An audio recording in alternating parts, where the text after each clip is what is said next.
xe muiประจำบัดบามันชื่อกรมประมาทบัดฉลาดตัวเสียต่างออกนี้บาตามขบวนหงซุยบาดาวชื่อต่างใบประเภทนี้เป็นบอลโอนดำนึกลงเตี้ยคือทาบาคือเบิกเพลเอาเลียบใจโจลนั่งบันดังอบตุบตรงไรจังบอลโอนต่างออกนี้บามันชื่อเต้บาก็สะมือตือนี่บาโยงตามขบวนหงซุยบาเลือกลางแบบนี้นั่งไงบอลโอนนาได้กับปงกลางเงี้ยแทะตึกกลางเงี้ยเหมือนโจใจลงซีอัดบ้านบาไอซาลบองดำชื่อต่างใบประเภทนี่โจ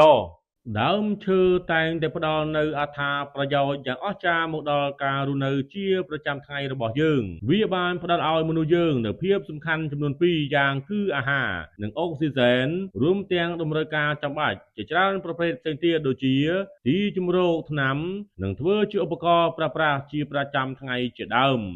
មឈើបានចូលរួមចំណែកដល់បរិស្ថានតាមរយៈការផ្ដល់អុកស៊ីហ្សែនធ្វើឲ្យប្រសើរឡើងនៅគុណភាពខ្យល់ការផ្លាស់ប្ដូរអាកាសធាតុការអភិរក្សទឹកដីនិងការផ្ដល់នូវជម្រកសម្រាប់សត្វព្រៃបន្ថែមពីនេះវាក៏ជាម៉ាស៊ីនចម្រោះធម្មជាតិមួយជួយឲ្យបរិយាកាសល្អបរិសុទ្ធនិងថែមទាំងបង្កើតទិដ្ឋភាពស្រស់ស្អាតត្រជាក់ភ្នែកសម្រាប់គេហដ្ឋានរបស់យើងផងដែរប្រសិនបើក្រឡេកមកមើលតាមក្បួនហុងស៊ុយវិញដើមឈើបានដើរតួនាទីយ៉ាងសំខាន់ប្រភេទនៃដើមឈើនីមួយៗ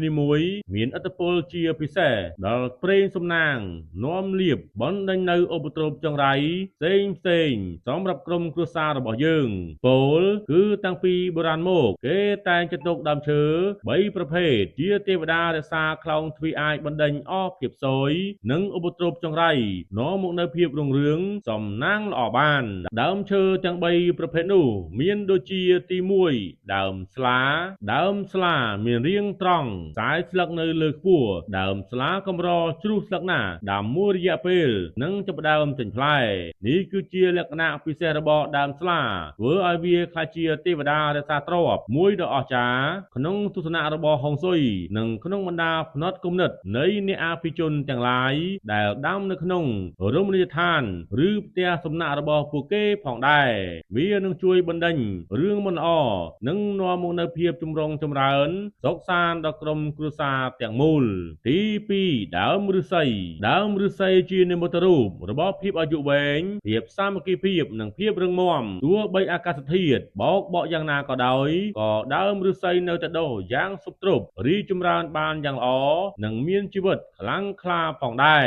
ក្នុងក្បួនហុងស៊ុយក្រៅពីអត្ថន័យខាងលើដើមឫស្សីក៏ជាអ្នកថែរក្សាផ្ទះដ៏វិសេសបណ្ដេញអស់រឿងអាក្រក់ចង្រៃនាំមកនៅសំណាងល្អដោយសារតែហេតុនេះហើយទើបអ្នកជំនាញក្បួនហុងស៊ុយជាច្រើនឧស្សាហ៍ទូលមានគ្រប់គ្នាគួរដាំដើមឫស្សីនៅមុខទ្វារផ្ទះដើម្បីឲ្យគ្រួសារត្រជាក់ត្រជុំកក់ក្ដៅជួបសំណាងល្អនាំទ្រព្យសម្បត្តិចូលផ្ទះនិងសុខភាពល្អយឺនយូរប្រៀបដូចជាដើមឫស្សីទី3ដើមដូងលំអជាដើមឈើបង្កាត់រវាងអំបូរស្លានិងដើមដូ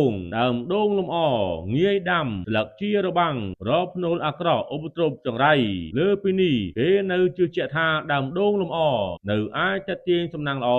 មកឲ្យសមាជិកម្នាក់ក្នុងក្រុមគ្រួសារជួយឲ្យរឿងគ្រប់យ៉ាងប្រព្រឹត្តទៅដោយរលូនជោគជ័យផងដែរ